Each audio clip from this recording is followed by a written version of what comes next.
Should the Denver Broncos be worried about Danny Dimes in Week 2 versus the Indianapolis Colts? So the biggest difference between the Colts team that the Broncos faced last year and the Colts team they're going to face this year is the quarterback. Daniel Jones is the new starting quarterback for the Indianapolis Colts after he won the job over Anthony Richardson. And as far as Danny Dimes is concerned, last week against the Miami Dolphins, he had a really good debut with Indianapolis. Bringing in the stats here, he was 22 for 29 for 272 yards, a touchdown, no interceptions, a completion percentage of 75.9, a passer rating of 115.9, and an ESPN QBR of 87.5. Those are really good statistics, but as we always say on this channel, we like to look beyond the statistics and actually look at the film. And what did the film tell us with this game? The Miami Dolphins played defense in a completely different way that the Denver Broncos are going to play defense. The Miami Dolphins played a lot of zone coverage to start off the game. I want to go ahead and bring in coverage rates here. Miami did eventually get into more man coverage as the game went on. They called cover 1 18% of the time, but the main coverage call for them was cover 2. They called it 36% of the time, which was, the most cover 2 called across the entire NFL. They also called cover 3 15% of the time and quarters 18% of the time. They got in man mostly in the second half, but the problem there is Miami just does not have the DBs that can consistently win in man coverage. So you kind of have to play more zone than man if you're Miami. And Daniel Jones had all day to sit back in the pocket because Miami's pass rush wasn't getting home, and he was able to pick apart these voids in the zone. I'm not worried about that with Denver so much because they will play zone. They play cover 3 quite a bit, but they're predominantly a single high man team.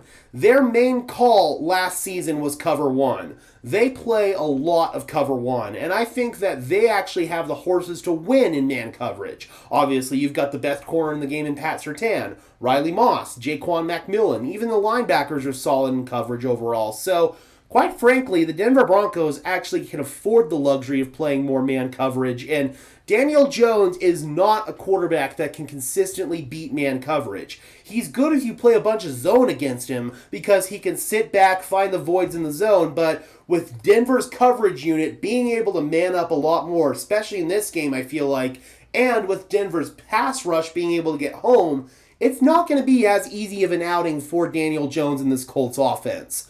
I think both defenses are going to come to play in this game. We already talked about this Indianapolis Colts defense a little bit and how the Denver Broncos might have an advantage of running the football against them, but they also blitz quite a bit as well. So, with Indianapolis, it's going to be a tough challenge, but on the other side of the ball here, I think that this Indianapolis offense isn't going to have nearly as easy of a day against this Broncos defense as they did against Miami. They were basically able to do whatever they wanted against Miami. That's not going to be the case here. What does concern me a little bit, though, is the Colts' offensive line against the Broncos' defensive line, who might be without 2 key players in Malcolm Roach and John Franklin Myers. Hopefully, JFM will be able to go. Otherwise, this Colts offensive line might be able to have some opportunities to maul cats up front with some backups in there on the Broncos defensive line in Jordan Jackson, Ioma Uwazurike, and Savion Jones. That's a matchup I'm a little bit concerned about. But as far as this Broncos secondary going up against the Colts pass catchers, we'll talk about that a little bit more in the actual game preview video that we do on Saturday. But I think Denver has the horses to win in man coverage. They're going to play defense very differently than how Miami did, and I think they're actually going to be able to give this Colts offense fits. Daniel Jones is not going to have as easy of a day out there as he did in Week 1. All right, Broncos country, let me know in the comment section below, how worried are you about this Colts offense? Do you think that the Broncos defense is going to be able to contain Daniel Jones? Do you think they're going to be able to stop Jonathan Taylor in the run game?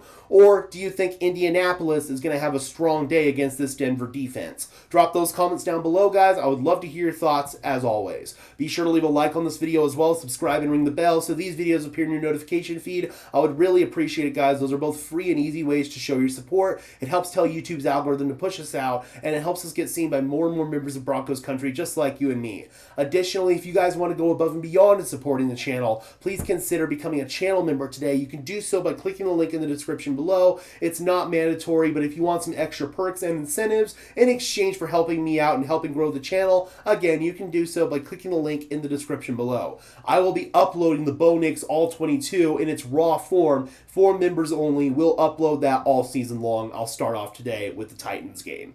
Alright guys, before we get out of here, I want to tell you about the affiliate partner for today's video, Green Gridiron Helmets. Use code DENSYN, DENSYN, link in the description below, to save off your first purchase on authentic NFL helmets. From small replicas like this one behind me to full-size authentic helmets, they've got it all. Again, that is code DENSYN, DENSYN, link in the description below, to save off your first purchase from Green Gridiron Helmets. Thank you so much to them, and until next time guys, I'm your host Gage Madrid, saying peace out.